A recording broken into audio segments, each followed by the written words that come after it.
I can't believe we got tricked into selling our business, our company. Neither can I, Ben. I mean, considering all that we've gone through over these past few weeks, the last thing that I was expecting was those charming, handsome, eccentric, and really smart Americans to come in and take our fledgling company from under us. Granted, we haven't made any profit yet, but no. In fact, we were actually. It still sucks. In fact, we were actually like in negative profit from from our trip to America, and our trips to other companies to try and sell them game pitches. So if anything, it was kind of like a debt buy. So if you look at it that way, yeah. And like the place we bought out, the office space, that in that guy's back garage. Yeah. I mean, the rent was very high. Yeah, extraordinarily high considering the state of it. And in fairness, you know what? I think where we are now, it's really nice. It's got a. I didn't even like The Rock. No, I am sad he's gone, but we've now replaced The Rock with somebody a lot more likable. Yeah. Where is he, by the way? Oh, he's downstairs. I think he's brewing a coffee for us at the moment. Oh, that's very kind of him. Yeah, I love my granddad. I'm really glad he let us use this attic. Yeah, I am too. I mean, it did need a bit of a clean, and we did need to run some electric cables up here in order to run these computers and these microphones. However, other than that, though, it is going really nice. Made a couple of friends as well. We got some bats up here. Mr. Chunk, Mrs. Chunk, his wife, Chunk. And Batman. Batman, he's up here. The Riddler, he's also up here. He's not actually the Riddler, though. He's also a bat, but he's a little bit green looking, so we call him... Batman is real. Oh, he is Batman. It is actual Batman up here. We should... in fact, it's Christian Bale's Batman. He never broke character after those films, so, he's still method acting up here in your granddad's attic. We've got Count Dracula over there. He's a bat at the moment. Yeah.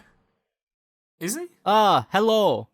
Oh, there he is. There he is. Classic Drac. Always lovely to hear that voice again. But speaking of which, I think I hear some creaking up the stairs. I think there's your granddad right there. Ben, why don't you go let him in? Okay. I need to pop downstairs, get a glass of water anyway, so I'll let him in. Okay, you go. All right. You go for it, Ben. Okay. Oh, hi, Grandad. I'm just going downstairs now. I'll come back up in a bit. All right, son. Grandson, I should say. Hello, James. How are you doing today? Oh, hello, Mr. Benderson. Oh, I'm doing wonderful. Oh, you're looking fabulous today, Mr. Benderson. That haircut has really changed you. Yeah. I got it cut 20 years ago, but I think it's working out well for me. I was going to say, high fade I usually think doesn't work on an old white guy, but I think you're pulling it off. Oh, yeah. I mean, one of the things that the ladies said about me back in the day was that my hair was simply ludicrously wonderful. Ah, yes. That's what women say about my hair all the time as well. Listen, Mr. Benson, why don't you come over? I don't feel like you see enough of what, me and your grandson work on. We should get you involved in more of the creative process, Actually, James, I was going to ask you a favour. Oh, okay. Yeah, go ahead, Mr. Benderson. Considering we're staying here relatively rent-free, any favour you can ask, I'm more than happy to fill it. Well, you see, me and my grandson, we don't have the most intimate relationship. The two of us, we don't talk much. We kind of sit in the living room. He's on his Nintendo. Ah, yes. He's playing Fortnite, if I know him well. Yeah, that's one of the games I've heard of. Yes. And I'm watching the tennis Wimbledon on the TV. Did you see it? Yes. No, I love the Wimbledon. I especially like that game between Ben. Please remember to replace this audio with whoever was playing at the time, playing up against Ben. Remember to replace this piece of audio with whoever they were playing against at the time. And I'm certainly looking forward to the final starring Ben please replace this audio with whoever's playing in the finals at the time. What about you, Mr. Benderson? Who are you rooting for? Who on earth are you talking to? Hey, listen, what was that favour you wanted to ask? Oh, so yeah, he's on his Nintendo all the time, and we don't talk about much. He'll ask about the weather. Hey, Grandad, did you want some biscuits? Oh yes, son. I'd love some biscuits, but yeah. So I was gonna ask if you could make one of those computer games. Ah, yes. For me, a game that would help me get into the games. A video game for yourself, and maybe perhaps for other people of your age bracket. Okay. You know what? This is an interesting business proposition. Everyone in the games industry, they're trying to aim for the 18 to 30 market, but we're looking at somewhere that hasn't really been tapped. Okay.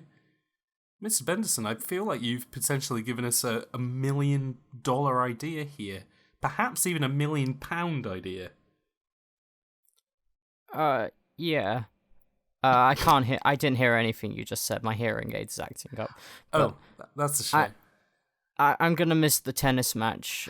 I think Federer's on. Oh, okay. So well, you go ahead then, Mr. Benderson. I'll leave you to it. Okay. Oh, hi, Ben.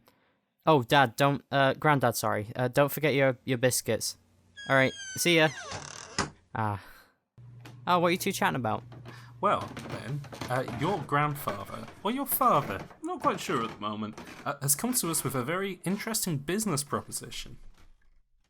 Oh, okay. So that's odd of him. He's never done that before. Well, I don't feel like he's had the opportunity previously, especially due to your Fortnite addiction. However, Ben, you pour me that big cup of coffee, and I'll tell you all about it right now.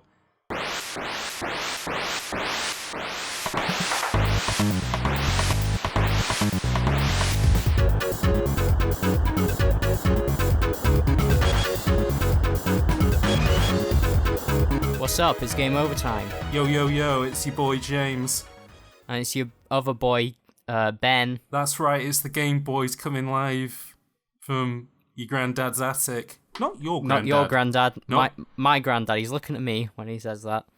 Oh yes, he's come back from the tennis. He's sitting in the corner patiently. He just likes to watch us work. Yeah. Which he's not gonna talk though.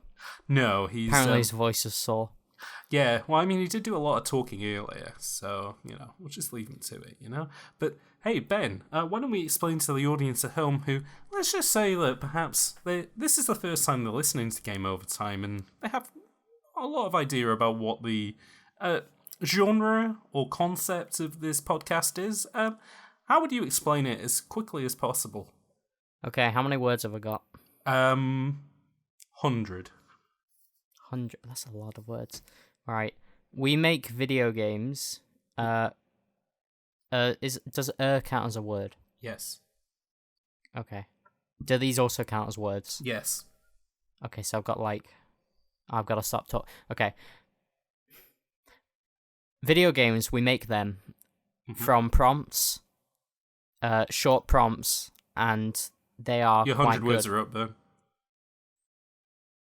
So, just to repeat that back to the audience, it was, hi, we make a podcast about video games. Is part of the words as well? Wait, I'm talking a little bit too much here. Video games, short prompt. What we do is make video game. So, what video game are we making this week, Ben? Well, we haven't got to that part yet, but a game for my granddad over there. Yes, we're making a game. I'm waving at him right now. We're making a game for Ben's grandfather. Hopefully, for all grandfathers. And we're aiming beyond the age bracket of the 18 to 30 crowd. That actually, no, I think 18 to 30 is a little bit too old. I would say we're going more for the 1830 crowd.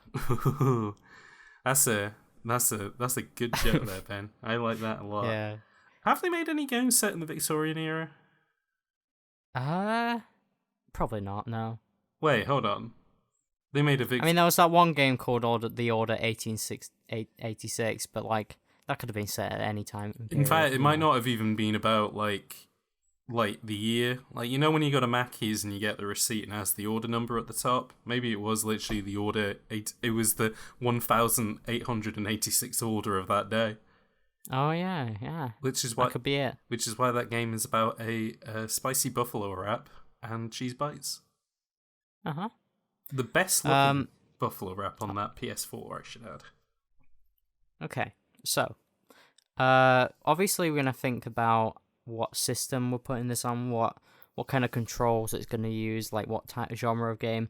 But also, we need it to appeal to the older audience. Like we can have like mechanics that are friendly and inviting, but if it's about spacemen shooting stuff, they're not going to care, even if it's easy to play. Absolutely.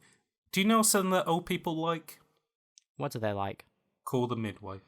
Ben, do you know what Call the Midwife is?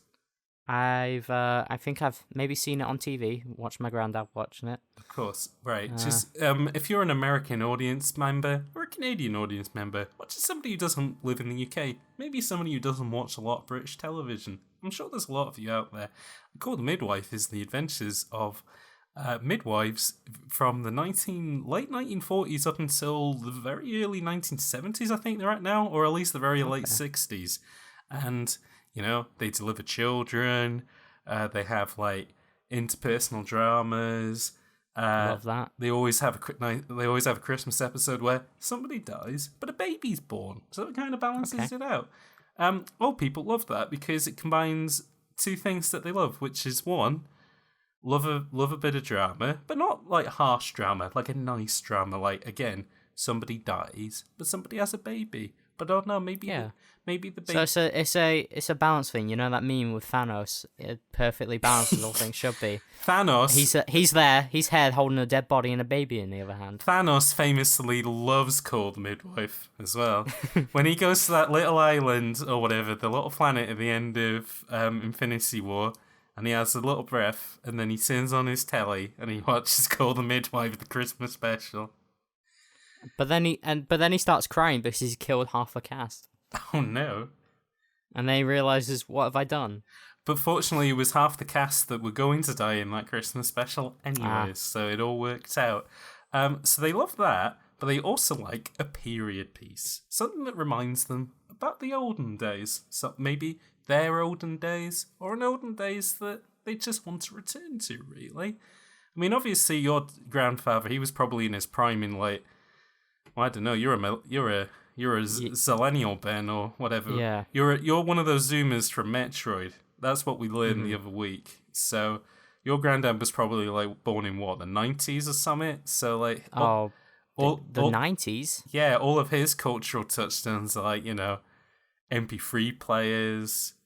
My granddad. Yeah, your granddad. Your granddad or your dad? We didn't quite establish that. No, he's my granddad. He was probably born in the 1900s. Okay. Well, actually, maybe 1910s.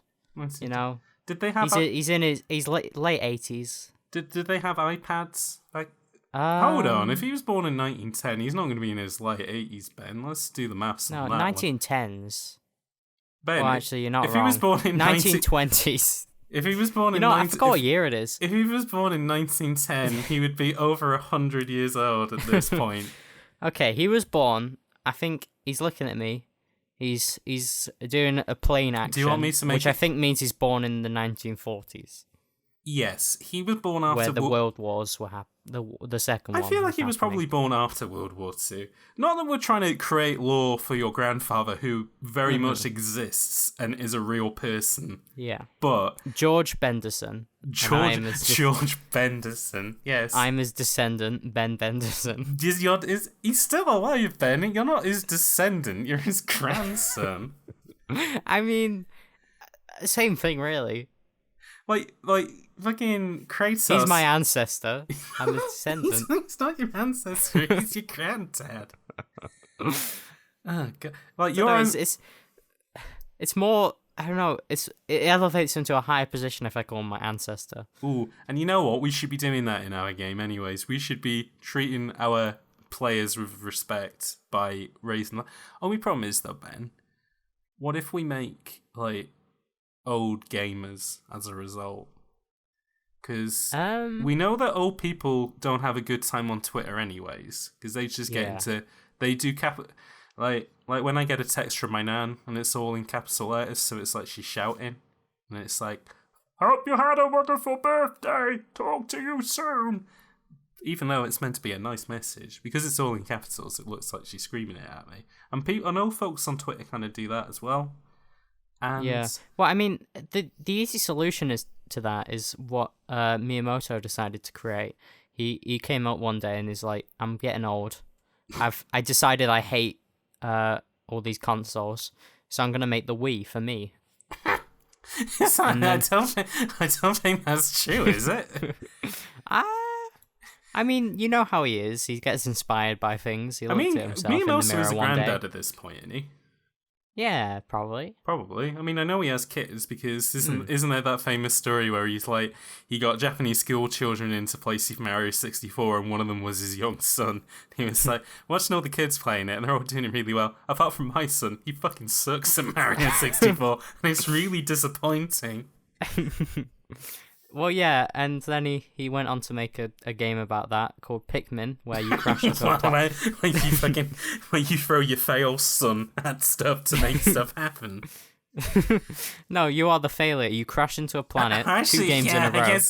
I guess you do play as a fail son in Pikmin, and then you order all your little workers around to try and get stuff. Ben? Yeah, the more competent ones. Potential video idea for you if you want to get in on that bread tube train. Pikmin, capitalist nightmare. Okay. Put that in the idea bank. As a capitalist and as someone who has nightmares about Pikmin, yeah. There we go. Easy that. Bag it, bucket, done. Solid. Yeah. Not very useful for making a game for your granddad, though. I feel like we've got distracted. Call the midwife. Right. So, call the midwife Period game. pieces. Period pieces. Let's see if the BBC will let us license Call the Midwife, and we'll make a game about that. So what I'm thinking is, so you got different characters. So you got like Trixie. She's definitely in it. You got one of the babies. Babies are okay, so here's what I'm thinking. Have you ever played the Ninja Turtles game, the arcade one? No, I haven't. Okay, do you want me to explain it to you? Okay, in a very short way, yes. It's a beat 'em up where you can play as the 4 turtles. I know that. Okay, that was how I was going to explain it to you. So what I'm thinking is, 4 of the characters are the main girls from Call the Midwife. Okay. Babies are pickups. Like, you know how you have pizzas in the Turtles game to get your health up? That's what the babies are. How about this? Babies are like jiggies. So you pick up a baby and then your midwife goes boom boom boom boom boom boom boom. And it shows like her holding the baby up. Swallows it. Probably not. That like she probably packs it into a backpack or something. Like, oh no, I think that's worse, isn't it? Okay, maybe she's got a baby holder and she just sticks all the babies in there. It's like a TARDIS. Okay, look, it's a video game. Okay. Though having said that, because it's a video game and the old people might not get that, we may have to like contextualize things because we may get it. Yeah. They stick a baby in a bag. It's like, yeah, obviously the bag's endless. It's fine. Basically, Link goes around. He's not wearing anything, and somehow he manages to have his whole arsenal.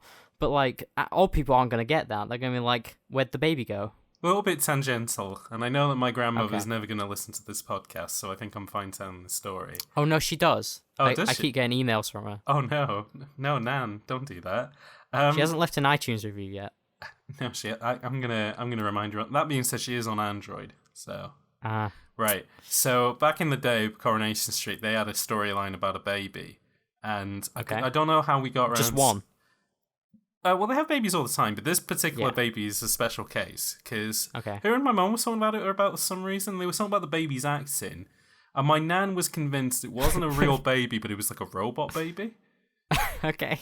And just the idea of my nan, like, not that she believed more in a robot baby more than a decent baby actor, or even like a plastic doll baby. No, her thing was it is an artificial synthetic baby that they use on Coronation Street to do all the baby acting. And This is a baby from the Alien universe. Ooh. A synthetic child. It's Baby Bishop from Aliens. Nice. So anyways, what I'm thinking about this beat 'em up is, it's not a beat 'em up. So like you have all the I hope not. I don't think the old people would like that. So you have all your like in a fighting game where you have like all your punks like in the leather jackets and they like come off the other side of the screen and they got like knives at you.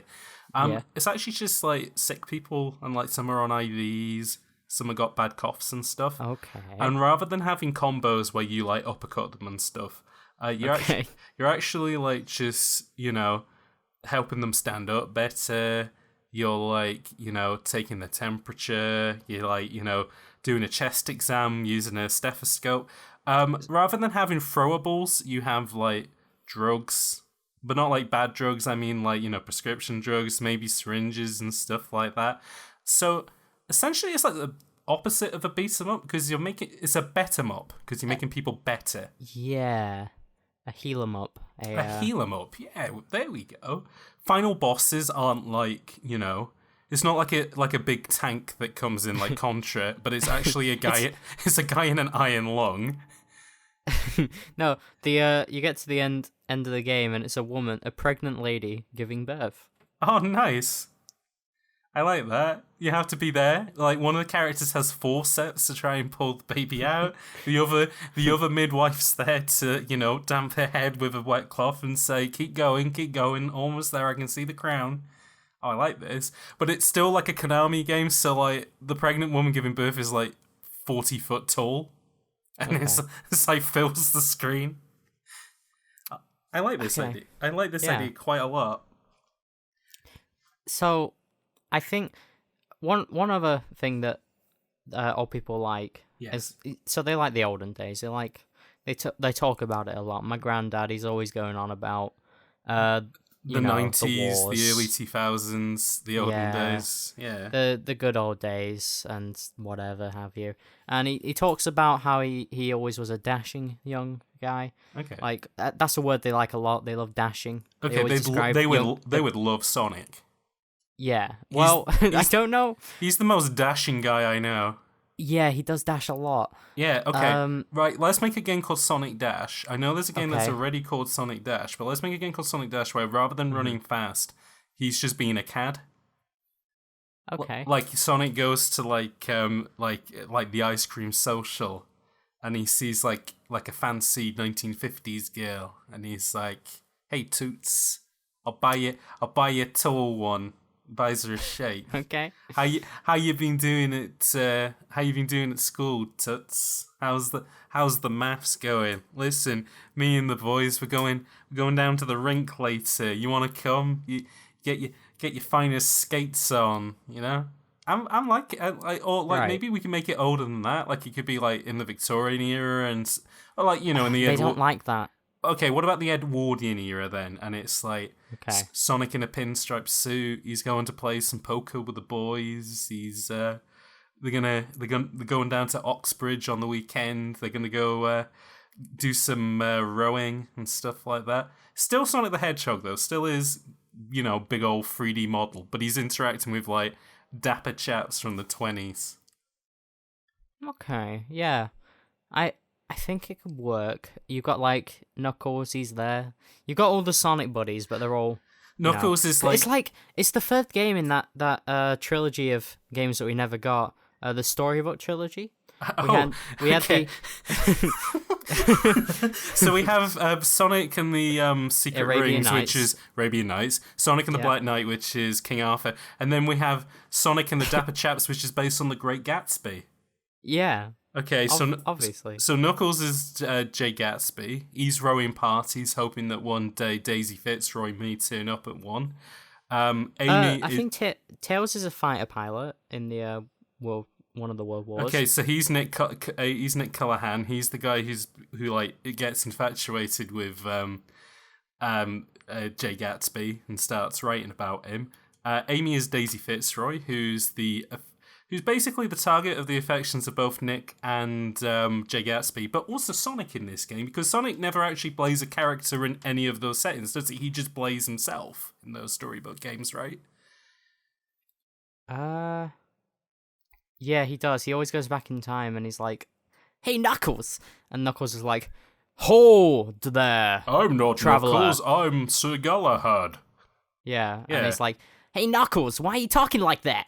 And, that's how Why Sonic do you talks. speak like that? We're in medieval England. I Is was that going how- to say, That's how they used to say it back in the day. They called it England, not England. Yeah.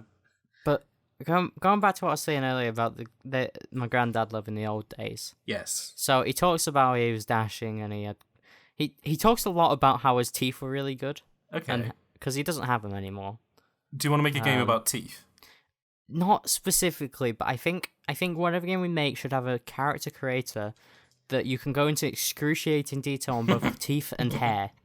So, like, you know how in really fancy Korean MMOs where you can like tweak the faces like down to the Yeah. dermal level, and like have like sliders for making the eyes bigger and stuff like that, making the teeth bigger. Mm-hmm. That's Teeth my- smaller, bigger. You can twist each individual tooth. You could be slightly gummy. You can Yeah. be slightly have a bit of an overbite, slightly horsey, like whatever teeth you could possibly want. Add slight abrasions I think there's a to 'em. toothbrushing mechanic in the game. Oh, 100%. There is a mini game that you have to play twice a day, twice an in-game day. Where you brush them, yeah. Yeah, and if you don't, your teeth will start deteriorating like real You life. can get And different... it's really a second chance at life for everyone who failed to take care of their teeth. Oh, absolutely. It's like a Tamagotchi for your teeth. Mm-hmm. I'm thinking you can get different types of toothpaste where like that Mm-hmm. buffs your teeth in different ways. So like you can get strengthening toothpaste for like eating competitions, so you can like eat rocks and stuff. Whitening teeth for making them brighter. Like maybe there's like a task where you have to go into a cave to like find a treasure, but it's too dark, so you need to brighten your teeth enough that they're gonna reflect light across the. Do you know what You could have really fast growing teeth that you can use as projectiles. Pull one out, throw it, I like that. Ben, do you grows know back quickly. Do you know what my favorite kind of games are? And I think you kind of already know Okay. this, but it's basically, Battle royales. apart from Battle Royales, Okay. they're games, and mostly Japanese games like this, where it's solving mundane problems, but like with a weird mechanics. So like Elite Beat Agents, they solve all their problems through dancing.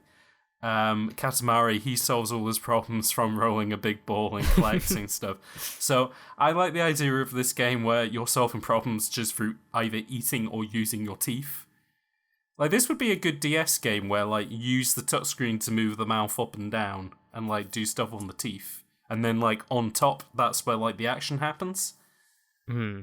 So maybe there's like a crying like dinosaur who's like, man, I just got dumped by my girlfriend. I need something to cheer me up. You play on your teeth like a keyboard. You play like a jaunty tune, and that cheers up the dinosaur. There's the owner of the hot dog factory's like, oh boys, I've made too many, but like I can't throw them away because otherwise, my boss is keeping an eye on me. So that turns into an eating competition for eating those hot dogs as quickly as possible. A tiny sprite comes into your room one night and says, I'm being chased by bad fairies. Can I hide in your mouth? So that turns into And you gotta use your teeth as a shield. Yeah, you're using your teeth like it's like a It's like Pong. Yes, it is. You have to reflect stuff with your teeth. Man, why didn't we think of this last week? Though actually, now that I've said Pong, I've said it again. We do have to get. We are gonna get sued. Yeah, we better send a check to Liam and Dan. I may have to censor that part out. Okay. Just pretend that we didn't say that word and that instead we said Arkanoid. There we go. Okay. Sorted. Right. Teeth adventure. I like it. Okay. Because they love teeth. Yeah. Old folks can't get enough of teeth. They love eating them. Do they? Oh yeah, 100%. Okay. What do you think Fixer Gel's for? It's not for holding them in place, it's for making them more delicious. All right, Just okay. ketchup for your teeth. Yeah. Okay, you know Ready Player One. How could I not know Ready Player One? You've seen that movie, right? It was the defining moment of my generation, maybe Mm-hmm. your generation, maybe the Yeah. generation previously, but all All of them. generations. Yeah. Yeah. So they have those VR suits and those that like they're full body VR suits and they essentially like hold you up and you can do whatever you want. Yes. So I think we could create one of those, but with like mechanized parts, so that they can like help old people move around more and feel like they have full body movement again. I feel like I'm sure there's an anime about this where they've weaponized old people.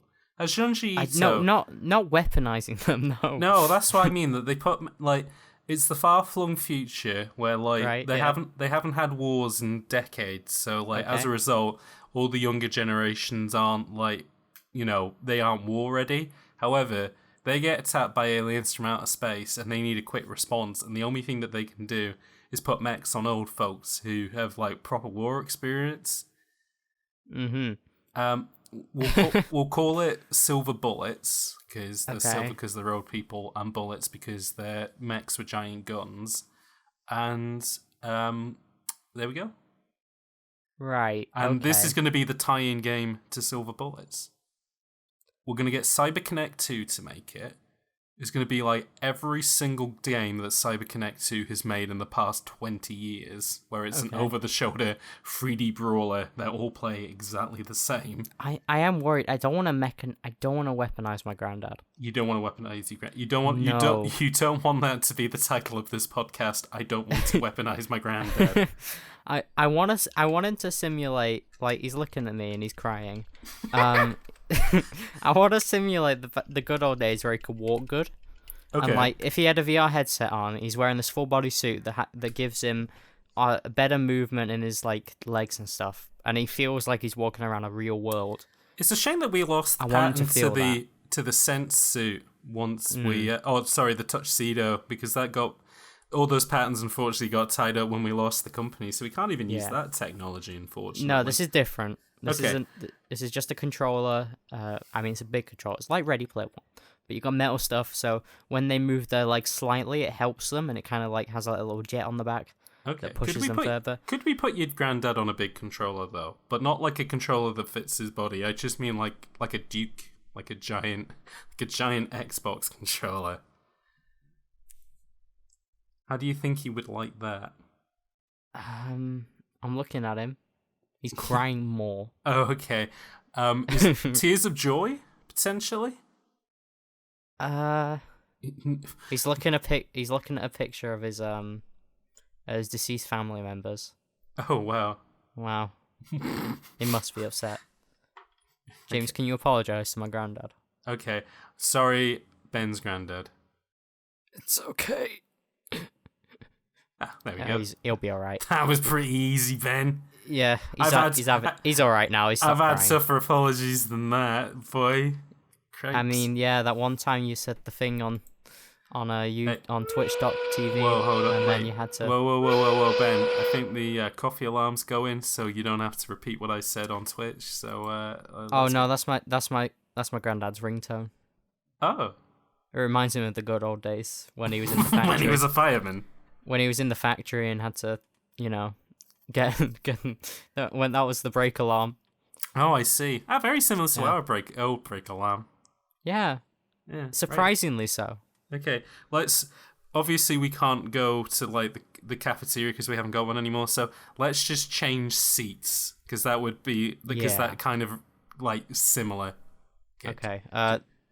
Oop, there we go. Do some shuffling.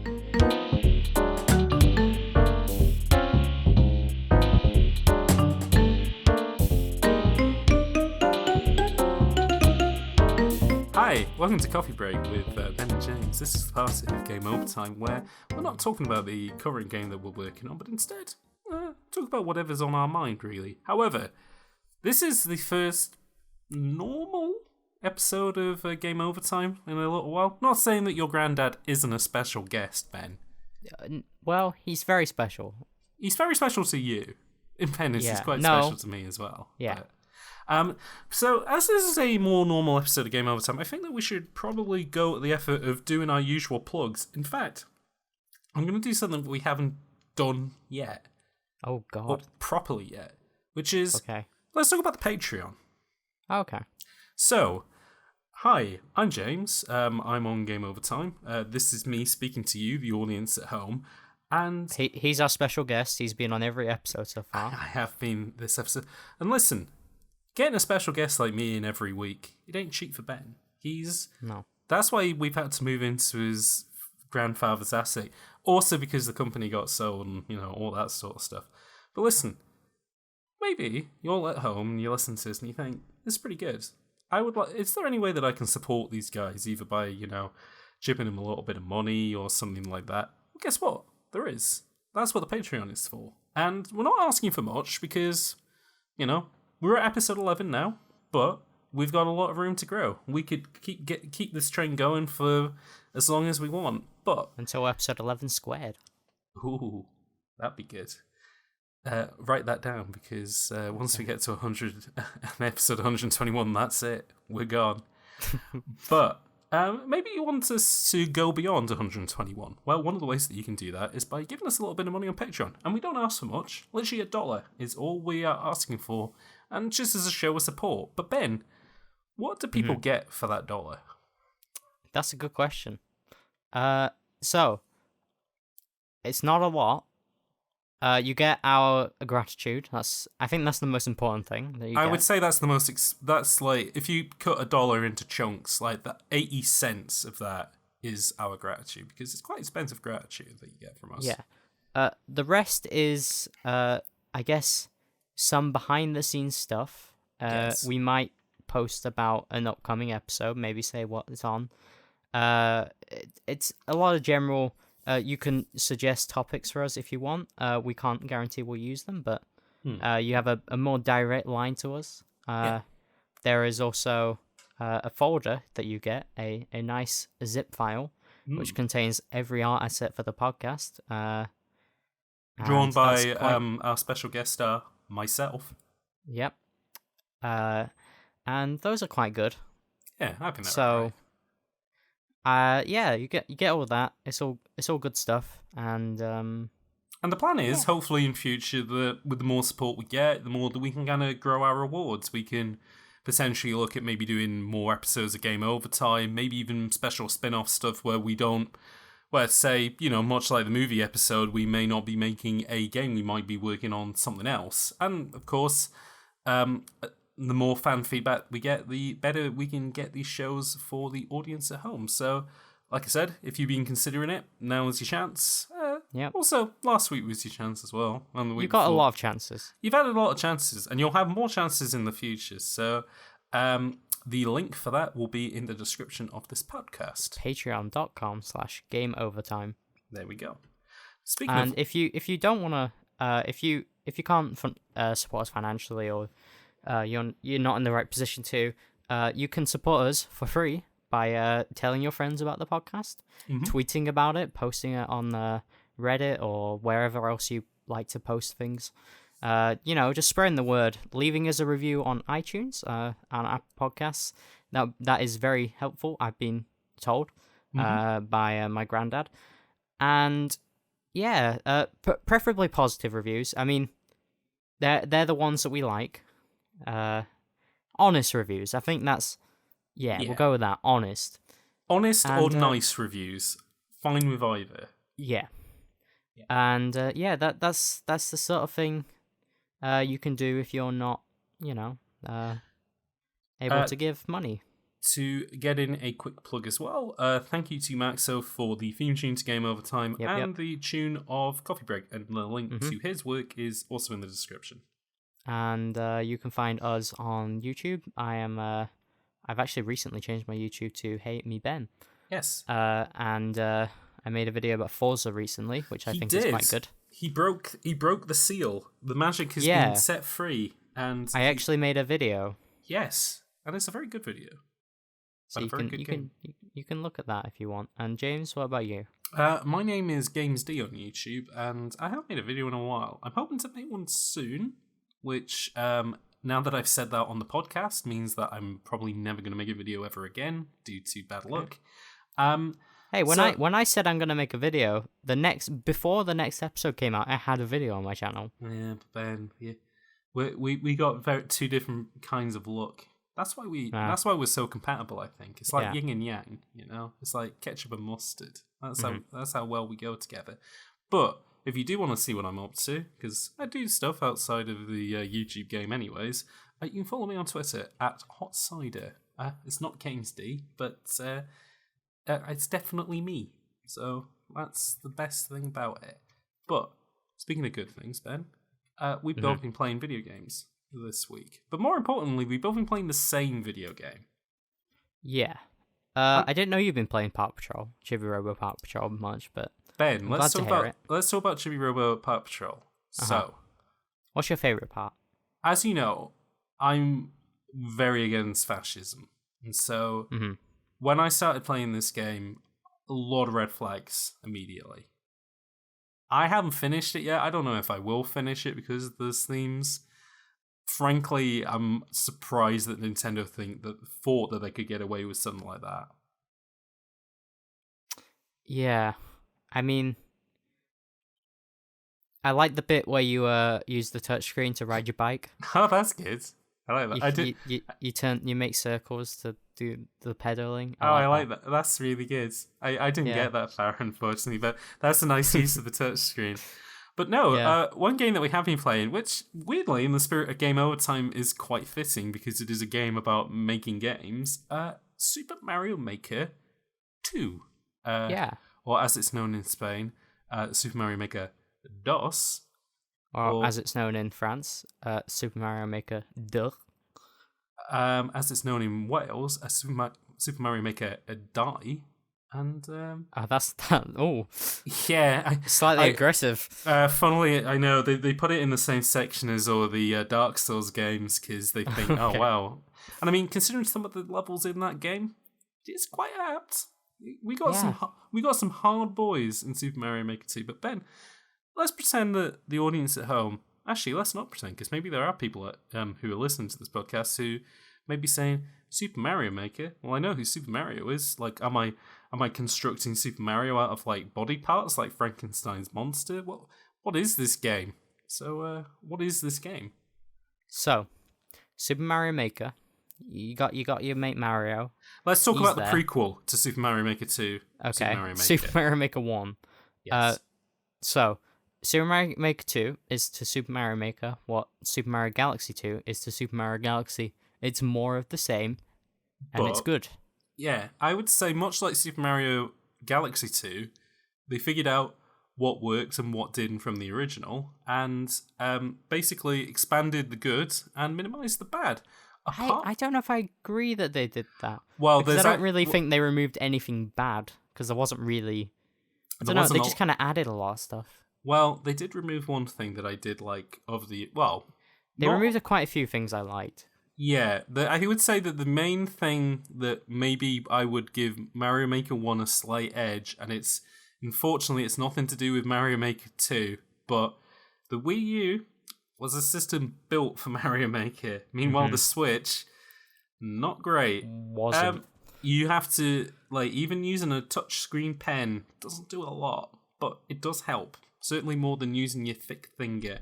And don't even think about trying to do it on docked mode because it is miserable. But that's okay because if you do put the time into Mario Maker 2, you can get some good stuff out of it. And more interesting things that I think I saw in Mario Maker 1 for the most part. I'd say so. I mean, the new additions, you've got... And to say what this game is, it's a game where you make Mario levels. You make Mario levels. Based on the themes of Mario Bros. 1, 2... not 2. Mario Bros. 1, 3, Super Mario World, and Super Mario Bros. U. And in the sequel, Super Mario Maker 2, you've got Super Mario 3D World, which works very differently. Now, to clarify, much like Mario 3D World, also a 2D game. There we go. That's everyone in the audience annoyed for me calling Mario 3D World a 2D game, despite being absolutely right. But... Despite being absolutely 3D? Yes, exactly. It is Okay. a purely 3D game. You go left and right in Mario Right. 3D World. Okay. Anyways, so Super Mario Maker 2, I like it a lot. Yeah. I would say as well. So if you're at home and you're like, I've played Super Mario Maker 1 and I didn't make a lot of levels, so what's the point of me getting the second one? Hold your horses, Buster.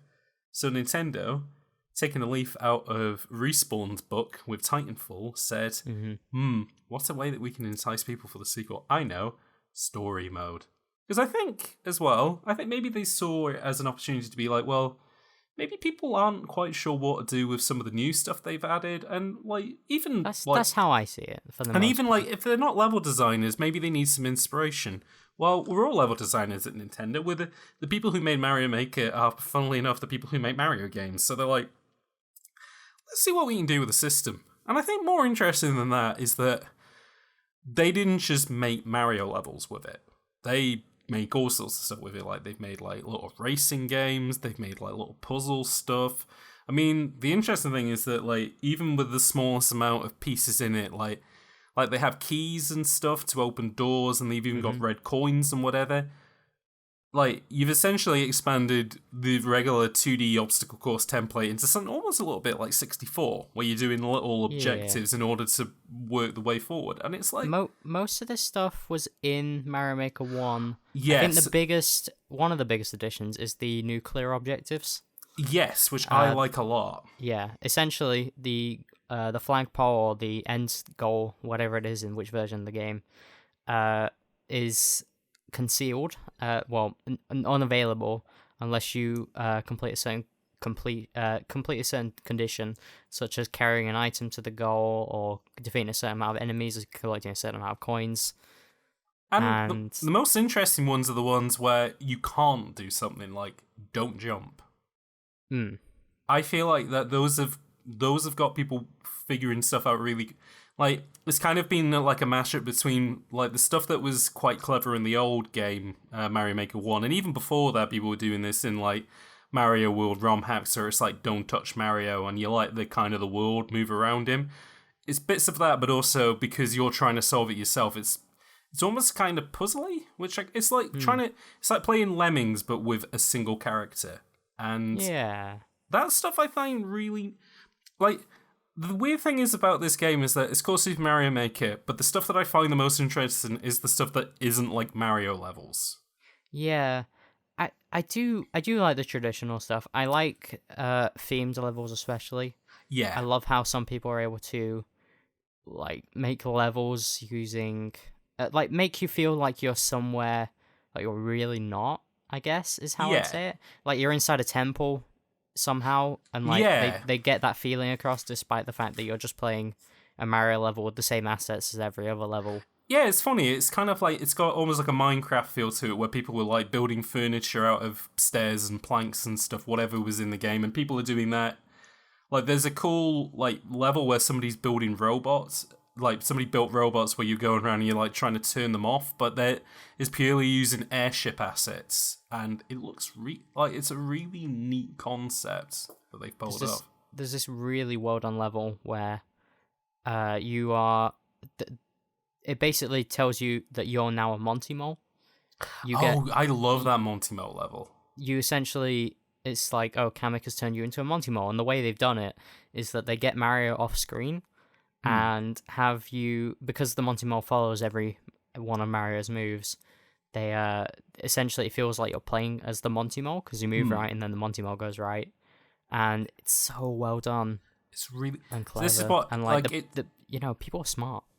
It's showed me like because it's only been out for what a fortnight at this point, and people have come up with some really clever. No, it's quite a bit more than that, James. About 3 weeks. Wow, 4 weeks? Really? Man, time has disappeared for me. I don't know where I've been this month, but yeah, people have got some good stuff out of this game, and so they should. I mean, and again, so going back to the story mode, which is kind of like Nintendo's like on the one hand, they're kind of like reacting to the people who maybe didn't have a lot of ideas for the previous game, but I think they're also kind of reacting to the people who like were doing really clever stuff in the first one. And they're like, okay, let's take some inspiration from that. And it's kind of like a cool loop in that respect. So, yeah, you got the story mode where essentially, like, Well, it doesn't got much of a plot. Essentially, they blow up Princess Peach's castle, and you need to make money by beating these levels. And these levels are kind of made by people who have particular quirks. Like, there's one guy whose shtick is, oh, I love coins, get as many coins as you can. There's one guy who's like, oh, I love wall kicks, keep doing wall kicks. And then there's Bowser Jr. Yeah, He's very good because we don't know if he's Bowser Jr. though. Unfortunately, because of his age, they've had to say that his name is withheld for legal reasons in the game. But essentially, his levels are like child's levels, what a child would build. They're not bad. Yeah, they're bratty kid levels, like full of, you know, traps and stuff like that, but made by but if he was in charge of a small Nintendo team that can make them actually beatable, and it's good. Like, yeah, I'm just, yeah, I don't really want to say this because I haven't really played any of the new Super Mario games apart from. So I played DS and I played Wii. I didn't play a lot of Wii U. Certainly didn't play New Super Mario Bros. 2, but like in all those games, I kind of feel like they're sticking a bit too close to the Mario template in regards to, okay, go right. Oh, okay, this level's got some wonky moons. Oh, this one's got, what's it called? The caterpillar guys. And they all feel a bit samey. But yeah, you hit a block at the start of the level, get a mushroom, then a bit later and you hit another block and you get a power-up. Like, and those power-ups don't really do anything in the context of the level. They maybe help you get some coins in a secret area or something, but they're never required to beat a level because they can't do that. Because like it felt like it's definitely those games are a matter of Nintendo sat down and said, right, what are the things that people like in Mario games? Oh, they like, you know, the slightly harsh, you know, castle levels where, you know, maybe there's a vertical section, you know, an auto-scrolling section, or they like ice levels with this kind of... And, like, essentially they just made a template game, like a game that is designed to make people happy and, you know, kind of fits a particular thing of what Mario looks like. Which, I don't know, maybe in Mario U, they kind of got a little bit wild with it. I don't know. I didn't Not get really, far. No. Luigi U, I've heard it's very different because those are essentially levels that are made around speedrunning. Yeah, like they know because that you're not going to play... You're on a small timer. You've got like 100 seconds to beat every level. Yeah. And they are quick. You're not going to play Luigi U unless you've kind of beaten the original. But, like, Mario Maker 2, it's weird. It's just kind of the shackles are off and they're just doing... Like, they're pushing the Mario template as far as they can go in regards to, could we make a level like a shmup? Could we make an escort level? Could we do this and this? Where, like, it looks like Mario, but a lot of the time it doesn't play like Mario. And I think that's really neat.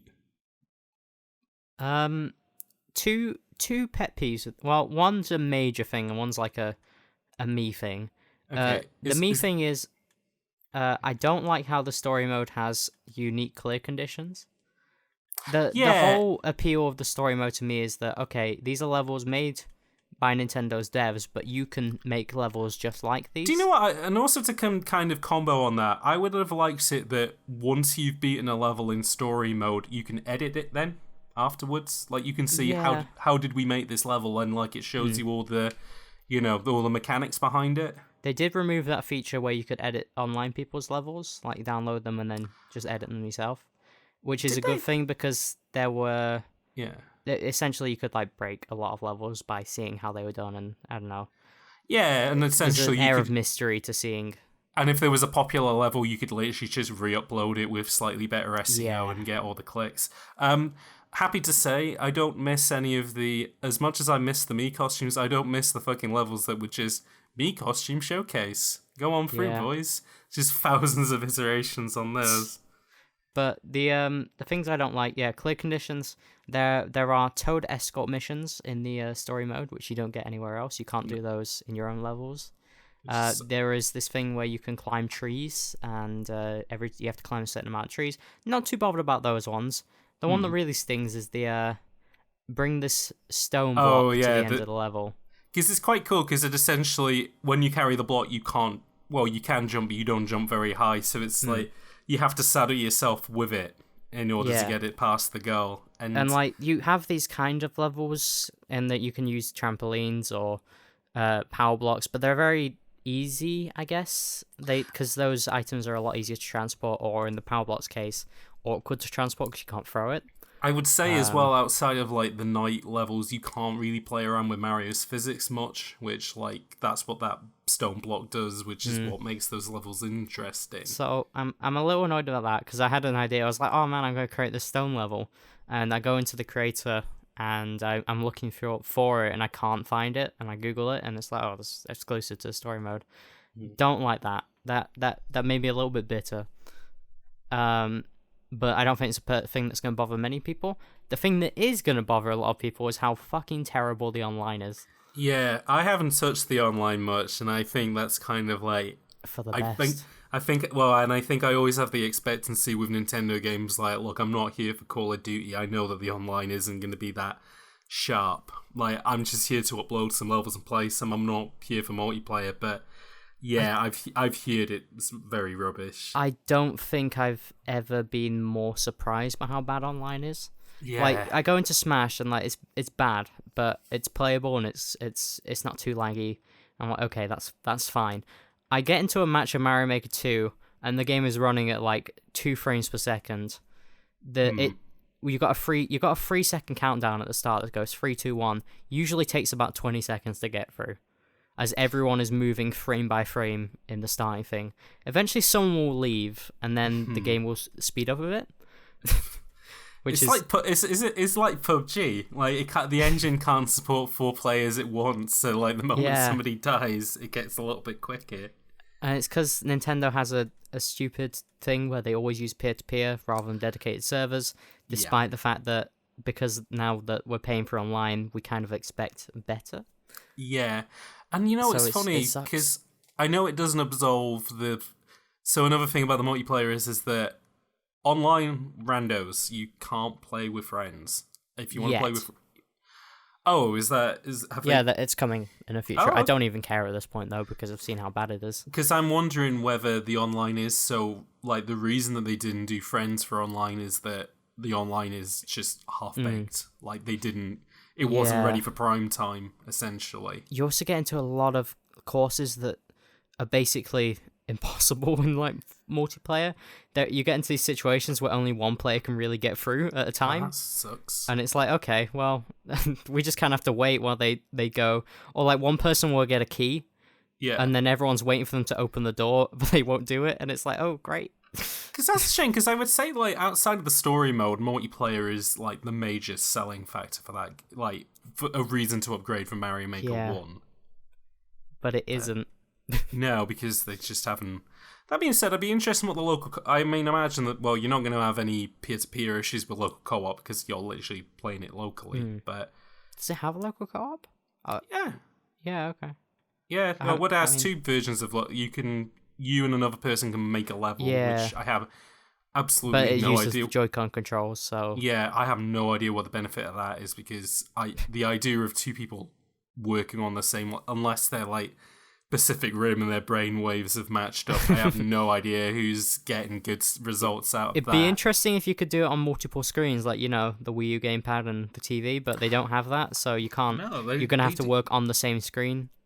Maybe now that they've introduced the Switch lights, which can't plug into the TV, maybe you can ad hoc to somebody's Switch that can connect the TV and do it that way. I don't know. Anyway, I feel like... Is there anything else you want to say before we round? I feel like we've ended on kind of too many negative points about it, but I do want to bring it back around to the fact that it is very good. I love it. Even though I haven't played much of the online multiplayer, I would almost say maybe... I don't want to say it's my favourite game of the year so far, but I haven't played a lot of games so far this year, but I just think in regards to, like, the amount of inventiveness in it, and just kind of seeing, like, especially in regards to, like, I've played a lot of Mario games, and I would say, like, the 3D stuff has been the interesting things, because, like, Nintendo is still willing to experiment with it, and this feels like the only 2D game that I've played that's got that near to it. Like, in a Mario franchise, because obviously they had Yoshi and Wario and stuff where they could be a bit more experimental with it and say, well, what if it isn't a linear obstacle course? What if there are multiple objectives? Or, if he can't die, let's make puzzles and stuff out of that.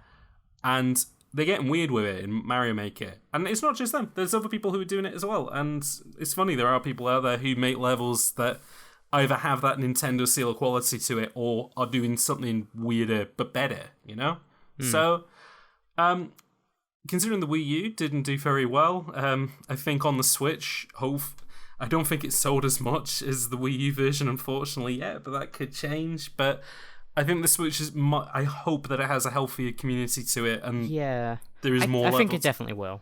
Yeah, and I would say there's a lot of good changes that I can't list off because it would take fucking ages. Yeah, I would say if you've been on the fence about it, I would say hard recommend on it. It is worth getting, even with its spotty multiplayer. Also, I'll stick in the podcast notes or whatever. Our maker IDs or a idea of one of our levels, so you can check those out. You can try out some of our levels. Ben's are quite tough, and mine are quite easy, but stupid. But stupid in a good way, I think. Good stupid, like finding Mario's keys. Yeah, like finding Mario's keys and going on a deep sea adventure. Although that being said, I have made a very hard level, and I don't know whether you've cleared it yet. Wait, which one? Oh, yeah, I got that. To be honest, you probably aced the elevator. It took me an hour to get that uploaded. I actually took a video of it because I got there was this bit at the end that I feel like I did one of the coolest moves to do it. I'll show you that later. Please. Anyway, that sounds very good. Right. We better get. All right. I'll get back in my seat, and you get back in your seat then. All right. Okay.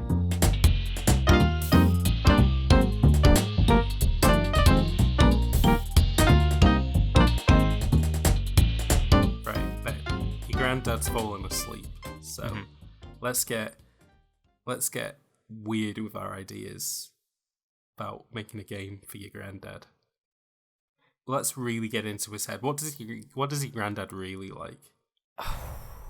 He loves whiskey. Okay. He loves the TV. That's the thing he loves the most. He sits down and watches TV all day. And here's my pitch. Let's combine both these things together. Let's make, because I think old people as well. By the way, if you're an old person in the audience, sorry for calling you old people. But I'm a young person. If that makes you feel any better. In fairness, compared to you, I am also an old person, which is why I quite like this idea that I'm thinking of. But like a hard numbers game, like Football Manager, like a management game, but. You're either I was going to say managing a whiskey distillery, but what I'm actually thinking is you make adverts about whiskey. So that combines two things your granddad likes, which is whiskey and television. They love the adverts. He loves whiskey adverts. So here's the thing. Say, Famous Grouse comes to you and says, look, we need to make an ad for this. So a little bit of it is money management. It's like, okay, let's put money into this, developing, researching new stuff. Like, oh, could we do a CGI advert? Yeah, I think we could. We could do some motion capture. We could do stuff. We could do some liquid simulation for that whiskey to make it look as good as possible.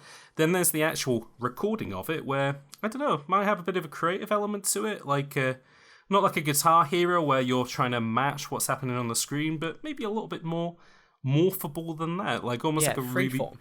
Yeah, almost like a really simplified, like Source filmmaker kind of thing, where you're making a whiskey advert. I don't know how the game would track like what's good and what's bad, but I think maybe it could be an online thing. You upload it. Oh, okay. I think. Okay, how about this? Just to make sure we don't have any trolls or anything like some kiddie trolls, you have to send your birth certificate to the developers. Oh yeah, to let them know you can play the game. 100%. This game is a Peggy 18. Like, oh, Peggy. No, this is a Peggy 80. This is a Peggy Mitchell. This is a Peggy 80. You can only play this game if you're 80 or older. You're going into game like with a fake beard on, like, yes, I want to buy this game for my grandson, and they just rip your beard off and like, get out. No, they don't say get out. They go, take these V-Bucks. This is what you really want, Yeah. So we want a tight community. If anyone younger than 80 lays their hands on the controller, I think it zaps them. And the thing is that old folks, they're very community driven. Like, they like community stuff. So yeah, this actually works out pretty well for them. And This is bringing the old people back together. Yeah. Like the good old days. It's like a big old reunion. Like a big old reunion where they make whiskey adverts using a simplified source filmmaker style system. Mm-hmm. I just realised how we could do the grading. We'll do it like in Dead Rising, where like the clearer the shot, the more whiskey you have on screen, stuff like that. But here's how we can do it so it stops gaming the system. Your different clients may have different things, and also we can throw in some curveballs, like maybe month 6. Oh no, they've brought in new regulations, standards, and advertising where, oh, you can't show people enjoying whiskey unresponsibly, or oh, you can't have children in the advert for whiskey stuff. So you have to kind of puzzle around that. Yeah. All right. I like this idea quite a bit. But we need a snappy name for it. Right, okay. What we thinking? Is it just whiskey ads? Whiskey ads, yeah. Specifically, okay. I'm thinking of something with rocks, like whiskey rocks. Mm-hmm. And then what we got with ads? I mean, lights, camera, whiskey, I think is a bit on the nose. Yeah, a little. Whiskey with a twisky. No.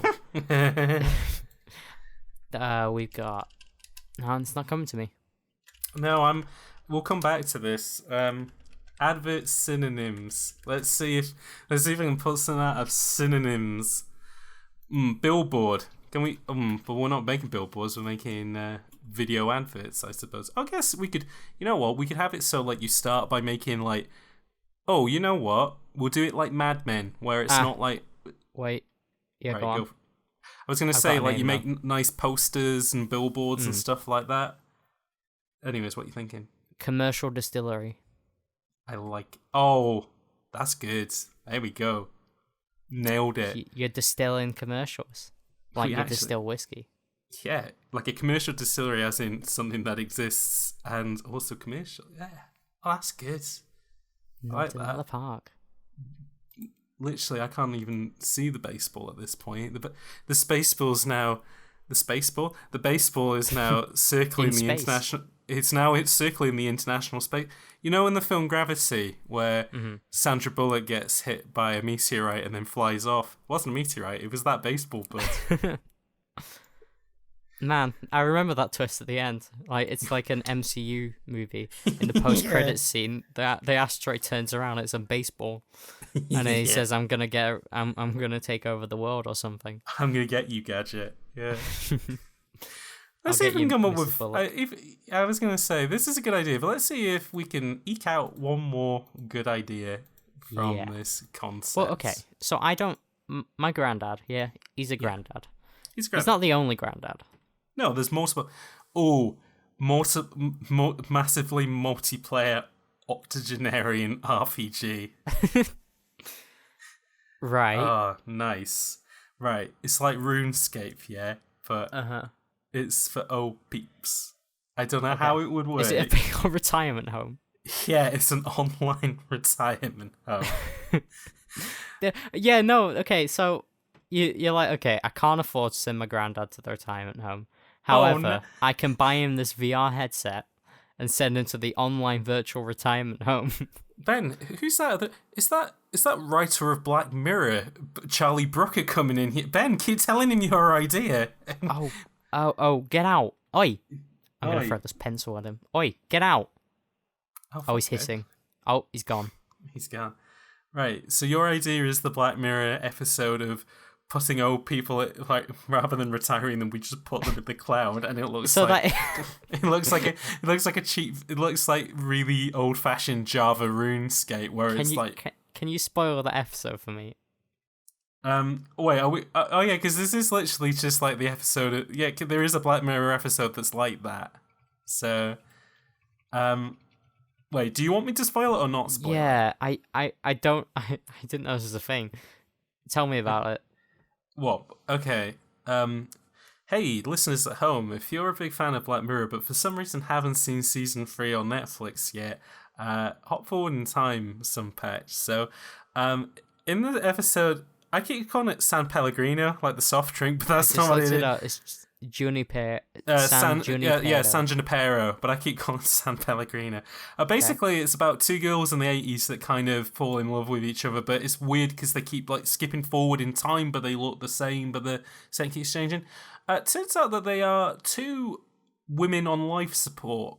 Well, essentially, it's not life support, but it's like this kind of online cloud where their consciousness are uploaded to. One of the girls is in the real world, actually a 90-year-old woman, where essentially the plan is when she dies, her consciousness will be uploaded fully onto this cloud. And the girl that she's fallen in love with was essentially in the I was going to say in the 1980s, but that's not quite right because this is in the future. But she was in a car crash and is comatose, and essentially she got uploaded to the cloud so she could essentially have some kind of semblance of life that she wouldn't have got in the real world. They fall in love with one another, which, it's pretty progressive. Two ladies having a relationship with one another. Nice, well done, Black Mirror. Good stuff. Is it a good ending? The ending is that, the ending is essentially so the old woman finds out, obviously, what happened to this girl because, like, the old woman's having doubts of, like, do I want to be uploaded to this cloud? Because, like, she was married to a man for, decades of her life, and then, obviously, he passed away, and she's like, oh, should I pursue this relationship? But then at the end, she decides, yeah, let's give it a go. Yeah, go on. Turn me off. Put me on the cloud. The final shot of that episode, which is, like, so, like, this episode of Black Mirror is kind of, like, doesn't feel like an episode of Black Mirror because it's too nice. Apart from the last shot, which is where essentially those two are dancing like in a club and like, this is our life. And then they do a hard cut to how it looks in real life where it's two hard drives being put into a giant cylinder full of hard drives, where essentially they're saying, okay, this is what they are now in real life, is that they're just two bits of hard data going into the cloud. I'm not interested in digitizing my granddad. You don't want to digitize. Ben, I want to just give him a VR headset. You don't want to weaponize your granddad. You don't want to digitize it. You don't want to do anything with your granddad. That's what the problem. That's what he was saying earlier. You two don't have anything in common. Yeah, maybe he wants to be weaponized and digitized. Ben, what if your granddad wants to be Tron? Did you think about that? I'm looking at him sleeping. I'm thinking, is he dreaming about those light cycles? Do you know what? I reckon, like, you just, like, if you could go inside his head, and it's like, in, like, old cartoons when you go in and it's like, Turkey and the String is playing in that, but you go into his head and it's playing that Daft Punk track from the Tron Legacy soundtrack. He's just imagining himself on a light cycle. He's going around, he's getting other people up, like, he's knocking blown them off. up. And he's doing well because he's like the protagonist of his own story. I love the fact that your granddad's into Tron. That's really sick of it. Oh, it's his favourite film. He loves Tron. He literally, he was like, graphics are never going to get better than this. And you know what? He wasn't wrong. Tron still holds up. Yeah. Could we make a Tron game for your granddad then? I mean, I'm sure there have been Tron games already. And to be honest, Tron is kind of a Grandad like franchise anyway, so essentially you could say all Tron games are Grandad. So. But it's it's Tron, yeah. Right. It's my granddad in Tron. It is actually my granddad, yeah, the protagonist. Okay, I think I'd get him to voice his own lines. You know what? We've been thinking about this the wrong way. I want to just put my granddad in a game, like pick a game, any game. Stick him in there. I'll record him saying just some random stuff like "Colonel" or like stuff like that. Well, good thing I've still got Moby Games' random function, so let's see what game we can put your granddad in. Hi, ladies and gentlemen. We're bringing back a meme. A meme? No, not a meme. We're bringing back some technology that we had from a previous episode where we went to Moby Games and pressed the random function and saw how we could make a film out of one of these franchises. But now we're going to see how we can best fit his granddad into one of these games. So let's see what comes up if I press the button. Sega and Kagura burst renewal on Steam. I don't want to put my granddad in that game. Ben, explain to me, what is Sega and Kagura? Oh, so Samurai Kagura is the Yeah. sexiest fighting game. Well, it's not really a fighting game. These sexy... I've never been more sold to the sexiest fighting game. Not a fighting game. It's more of a. I think it's like a hack and slash, or like it's like a Hyrule Warriors style. I think. Okay. I don't know if Okay. all the Samurai Kagura is like that, but Okay. you're fighting lots of people or one. I don't know, and you're like a lady with impressive jiggle physics. Okay, that's good. Uh, Is and- she made out of jelly, I'm guessing, yeah? Yeah. Okay. And I don't think that's gonna be good for my granddad's aging Are you brain. telling me you don't have a jiggly granddad?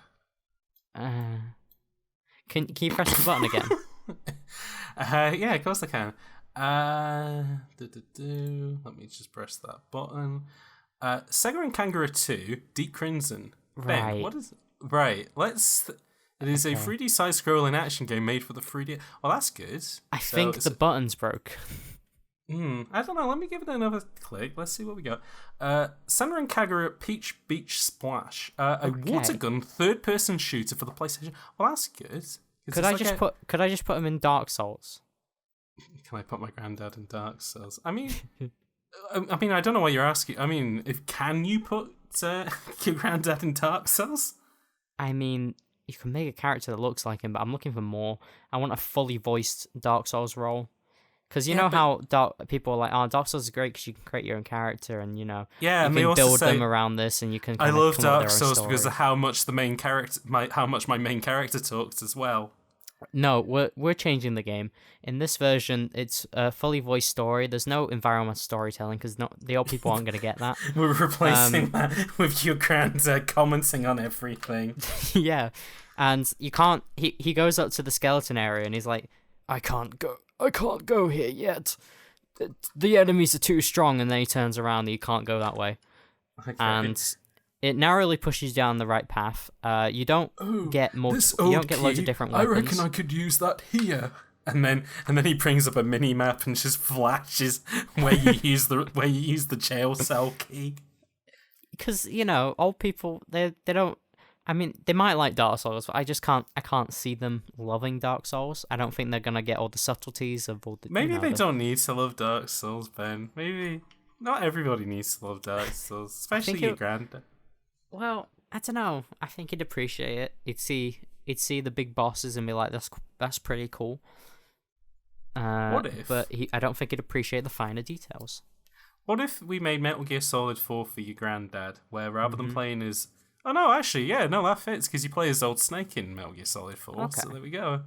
That's a character he can relate to that character. So at the start of the game, it's like, okay, your old Snake actually died, and we've replaced him with George Benderson. George Benderson. No, George Benderson, who was the greatest soldier who ever lived. That's what we're saying. Yeah. Better than Snake. We didn't know about this one. We just found him. No, we've replaced Snake completely. Even in the lore, we've replaced him with your granddad. So you go from Metal Gear Solid 3 to 4. You're playing through the series. You're like, oh, this is great. I love Snake. You go in the fourth one. His existence erased. No, I was going to say, no, your granddad has a clone of... No, your granddad is a clone of an original granddad called Big George Benderson. Big Benderson. That's what his name is. And that's who he's a clone of. Right. And... Yeah, no, we just do the same plot. In MGS2, he's replaced by another granddad, which makes all the fans say, "Whoa, what the heck are you doing here, guys?" But then we bring him back in the third one, so it's all right. Mm-hmm. We give the fans what they want. Our fans being old folks. Punish Grandad. Punish Venom Grandad.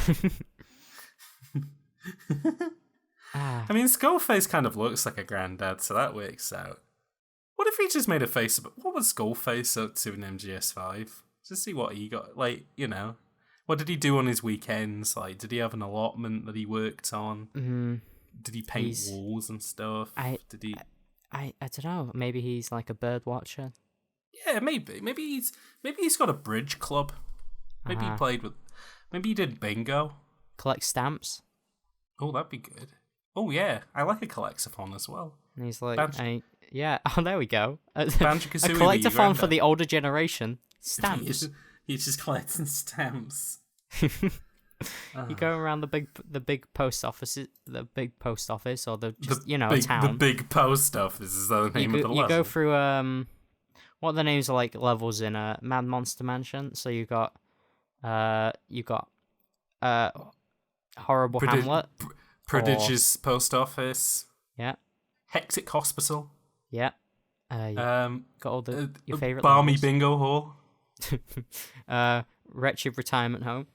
Terrifying Tesco. Yeah, and you got all these levels, and you got to go through them, collect all the stamps, and what's the other side collectible? Because the stamps are the main ones, the jiggies. Okay, stamps are the main one. Tablets. Not as in, like, iPads. I mean, tablets like that he needs to take. Yeah. Yeah. He's not reliant on them. They just help his... they just help his back. Yeah. They're not like... He doesn't die if he doesn't take them. Okay, maybe tablets are the health pickup. Okay, Werther's Original. That's the secondary pickup. He's going around collecting Werther's, and you use that to open doors because the doors are in the shape of fat grandsons. And in order to get them out of the way, you give them Werther's Originals, and they move. But you have to give them. It's like in Mario Galaxy, where you got the Lumas, and they're like, they don't explode when you've given them enough. No, the grandsons, they turn into planets when you feed them. When you feed them enough Werther's Originals. Right. Okay. Ben, can we try and see if we can get a sponsorship from Werther's Originals for the next episode of Game Over Time? Probably. All the other sponsorships we've done have not gone great, but this one, I think... Yeah, we don't talk about the Blue Apron one, unfortunately. That went horribly wrong. Werther's, though, they're open to it, I think. Werther's, if you're out there, if you're listening to the podcast, hit us up. I'm at Hot Cider on Twitter. He's at HeyItMeBen. Let's get a deal going, alright? Yeah. You can pay us in Werther's. Love a Werther. Get it going. I'd rather not be paid in Werther's. I don't love a Werther. Ben, yeah, I was gonna say, what's the Zoomer from Metroid take on the Werther's original? I don't like it. What would you say is the Generation Z candy of choice? Skittles. Yeah, okay. Yeah, that works. Yeah. I would say Skittles is also kind of a... I think I'm saying that just because I like a Skittle, so that makes sense. I mean, you're almost a Zillennial. I'm towing in it. You're an honorary Zillennial. Oh, thank you, Ben. Is that why you like the Queen does with the sword on each shoulder, and it's like, there you go, you're a knight of the round now, but now you're an honorary Zillennial. She pulls out a selfie stick and taps you on both shoulders, and then she dabs on you. Oh, why has the Queen ever dabbed? I don't know. Could we make a game about the Queen dab? Would your Grandad like a game about the Queen dabbing? Maybe. Oh wait, is that real? No, what? Wait. I don't think that's real. That's not real. No, I don't think it's It real. is really funny though. Okay. Thank you, Google good. Images. Please send me. It's in your computer around, Ben. I want to see that picture of the Queen dabbing. I've got it. Sorry, so we're using big monitors now. Like we're using your Granddad's monitors. old CRTs. You know what? I thought that was the real thing. It's just so obvious. It's so convincing, you know. Anyway. Your Granddad looks like he's waking up. Oh yeah. Ben. Actually, I need the loo, so I'm gonna just pop out the room. Okay, that's good. Mr. Benderson, how you? Oh, you've had a long old sleep. How you feeling? Oh, I'm all right. My back, and you know how it is with backs and stuff. Oh yeah, no, my back is shot to pieces, unfortunately. Hey, listen though, good news. Me and your grandson got all sorts of games for you, my man. We swimming in games. You're gonna be a busy boy.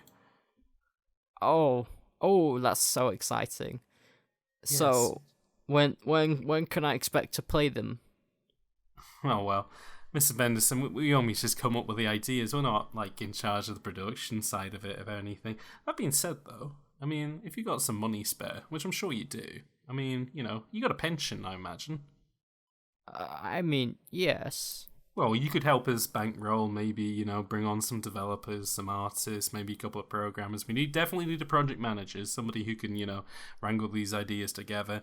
I reckon, maybe a 6 month project we could get going on this, 8 people ahead, playing them about, 50K a year. We want a good project out of this. We're looking at I know Frank next door, he likes painting. Well, he can do the artist stuff, can't Okay, he can do textures for us. That works out. Okay. Basically, Mr. Benderson, we're looking at a couple $100K that we're throwing on this project, and obviously, the sooner we can do this, the better. Probably going to go overtime on it as well. I mean, we're trying to be ethical here. We're not going to try and crunch our, workers. What's that? What? What's crunch? Oh, Mr. Bennis, I don't even know how we would even go into explaining something like that. It's a problem with the games industry, and certainly it'll be an issue with this new games company that we'll be forming from your pension. Listen, I'm gonna take you down to the bank. We can get that money going. Take you down to the trademarking office. Get an IPO going. Get a PLC on the go. Okay. Yeah. Listen, Ben's just going to the toilet. I'll help you onto your scanner. We'll get this sorted now. Oh, okay. Right. This all sounds a bit complicated. No, it's fine. It's fine. Listen. I'll sort it all out. Literally, no problem. Mr. Right. Anderson. Oh, okay. I'll follow you then. Okay. To the bank.